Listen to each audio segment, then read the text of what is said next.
உங்கள தவிர வேற யாரையும் நெருக்கி வச்சுக்க முடியாது அப்படின்னு சொன்னாங்களாம். இந்த ஸ்டோரி எனக்கு ரொம்ப பிடிச்சிருந்தது. நல்லா இருந்தது. உங்களுக்கு பிடிச்சிருக்கா? சொல்லுங்க.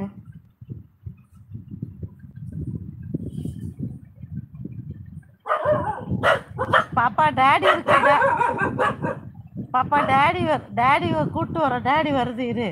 நான் உள்ள கூப்பிட்ட வரலல்ல. அங்கேயே கடங்க. நான் என்ன பண்ணுறேன்? வான்னு சொன்னேன் வரல. இப் டாடி கிட்ட கூப்பிடு. டாடி வருவான் இரு. டாடி வருவான்.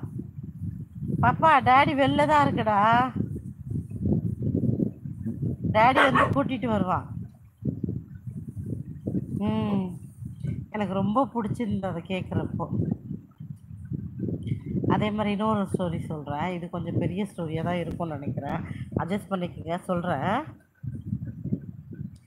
இறை அன்பு கண்டிப்பாக. அந்த கடவுள் வந்து எப்போ யாருக்கிட்ட நெருங்குவார்னு யாருக்குமே தெரியாது.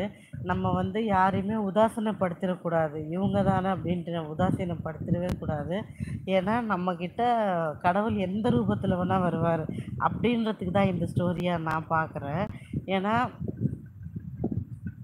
சில நேரம் நம்ம நினைப்போம், இவங்க நல்லா தானே இருக்காங்க, நம்மக்கிட்ட வந்து கேட்குறாங்களே, உதவி கேட்குறாங்களே, இல்லை நம்மக்கிட்ட யாசகம் கேட்குறாங்களே அப்படின்னு நம்ம நினைப்போம்.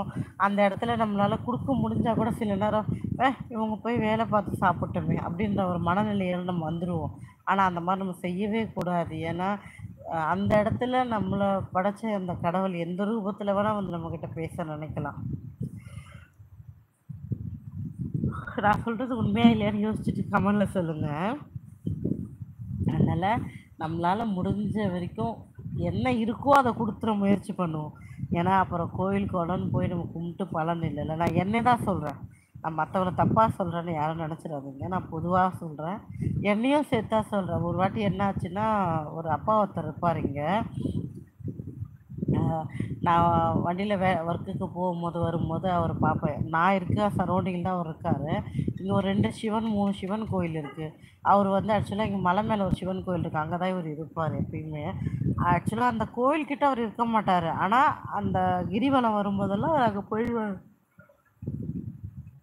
மற்றபடி இந்த சரௌண்டிங்லேயே தான் சுற்றிட்டு இருப்பார் அவர் எப்பயுமே.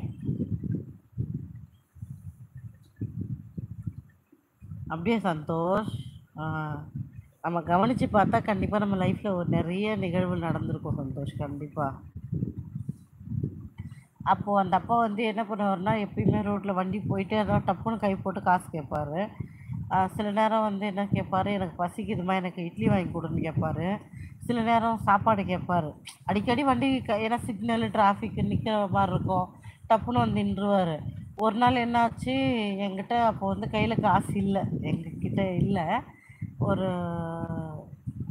எவ்வளோ ஒரு 20 ரூபாயிலேருந்து 30 ரூபாக்குள்ளே தான் இருந்துச்சு.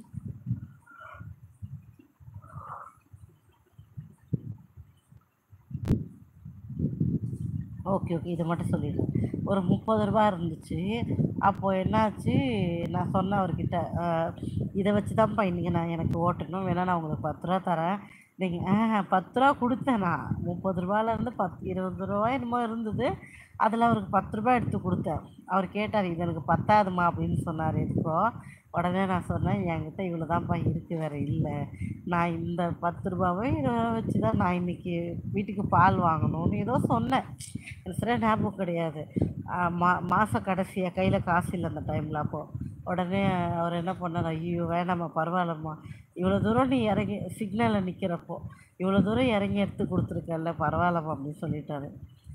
அதுக்கப்புறம் நான் சரின்னு யோசிச்சுட்டே இருந்தேன். சரி அந்த அப்பா வந்தால் நெக்ஸ்ட் டைம் நம்மக்கிட்ட முடிஞ்ச வரைக்கும் அவருக்கு கொடுக்கணும் அப்படின்ட்டு. அடுத்த டைம் என்ன பண்ணேன், 2 இடத்துல பார்த்தேன் நான் அவரை. கை போட்டார். கை எனக்கு போடலை, பட் 2 இடத்துல அவரை பார்த்தேன் நான். ஆனால் நான் வண்டி நிப்பாட்டில் நான் பாட்டு வந்துட்டேன்.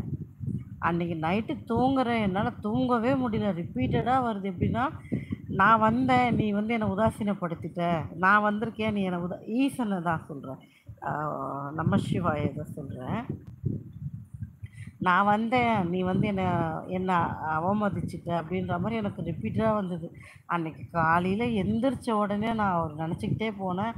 என் எதிரவே வந்தார் அவர். உடனே நின்று என்கிட்ட எடுத்து கொடுத்துட்டு நான் போயிட்டேன். எதுக்கு சொல்கிறேன்னா, எனக்கு தெரியாது. நான் எப்படி சொல்றதுன்னா, இந்த ஸ்டோரிய மேட்ச் பண்ணும்போது, எனக்கு என் மனசுல அன்னைக்கு